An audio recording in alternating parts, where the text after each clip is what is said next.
Idol, ano po yung pinirmahan natin with DTI, FDCP and DTI?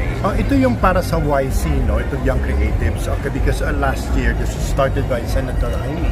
Merong competition of various fields, no? Which include script writing and filmmaking for short films, and then for script writing.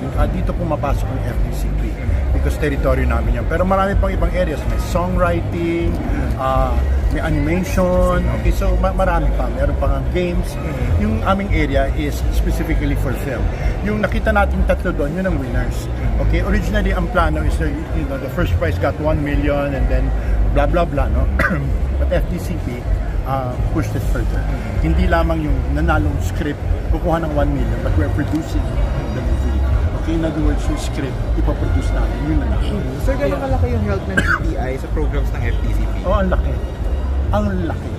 Alam naman natin ng mga creative agencies, we do not get a budget which is almost tantamount to what we could really get and what we need. The DTI helps us a lot. Over and above the fact that the DTI is our mother agency. Yan ang yung supervising agency ng FDCP. So we have a good and cordial relationship with Yusek Fita. Kasi naiintindihan niya yung mga pangangailangan namin. And sometimes she even addresses the needs that we have and asks us what we need. And ang daming pa naman plano ng FDCP sa darating na taon, which we will be needing the help of Yusek Fita. These are new programs which we are launching this September during the Philippine Film Industry Month, as well as the Philippine Film Creative Industry Month. So marami kaming bagong ilo-launch. So ang DTI ang tutulong. Last na lang po, ano po yung gano'n po kalaki yung initiative na tulong ng initiative ng government sa programs ng FDCP? A lot. We depend on them. Okay, we are directly under the office of the president, but then we also try to get as much help as possible. Okay, from the senators, okay, from other legislators, as well as other agencies. We're linking up with the Department of Local Government. We're linking up with the Department of Tourism. Lahat pinakikialaman, lahat sinasawsawa namin dahil kailangan yun.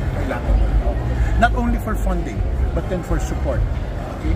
Para the film industry is so complex that you need the help of all these government agencies in order to function properly. Can we ask you, medyo ibang ano lang to, pero showbiz pa din, can we ask you for your thoughts on the legacy of Mother Lily? Oh, don't get me started on that. I keep saying this with an open heart and open mind that without Mother Lily, I will not be here. She was the very first producer who gave me a break in 1979, and she asked me to do my first screenplay. And even until today, okay, even until the day she died, she's always been supportive of me. In more ways than one, she was like a second mother to me.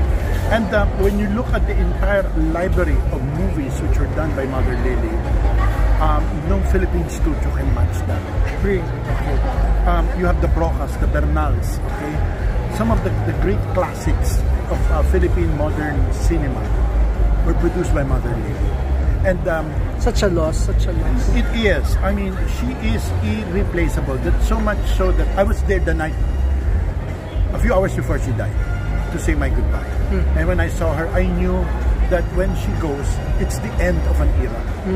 It is the end of an era, and whatever we are facing right now, we cannot deny the significance, the importance of her contribution in shaping Philippine cinema as we see it today. Lastly lang po, because you also know her personally, no, all these years, sino po siya na hindi alam ng publiko? Sino siya na hindi alam? Akala ng iba, loka-loka siya. Akala ng iba, may naglabas na tuso raw siya, hindi raw siya makatao. Hindi nila kilala si Lily Monteverde. Totoo, negosyante siya. Pero higit sa pagiging negosyante, pag nakilala mo siya, nanay siya. At ilang kaming naging anak niya. At alam ko dahil isa ako doon sa minahal niya at minahal ko rin siya. Ang thoughts niyo on the legacy of Mother Lily? I started with Mother when I was 13 years old. Walang Lani Mercado kung hindi dahil kay Mother Lily. Mother Lily was also instrumental na magkakilala kami ni Senator Bong Revilla. It was the park beside her home in Green Hills where we first had our pictorial when we first met. Ninang namin sa kasal si Mother Lily, and she's she's our mentor, she's our second mother. So, malaking bahagi si Mother sa buhay namin, individually and as a couple ni Senator Bong Revilla. Sino po siya na hindi kilala ng tao? Sino po siya na hindi kilala ng tao, na hindi alam? Si Mother is a very hardworking person. Hindi porket asensado na ang buhay niya, contented na siya. She strives for additional knowledge. Alam ko, nag-enroll pa si Mother sa UP. Nag-aral si Mother despite of her age. Talagang she always wants to evolve her knowledge, higher knowledge. Last na lang po. Mamaya na po.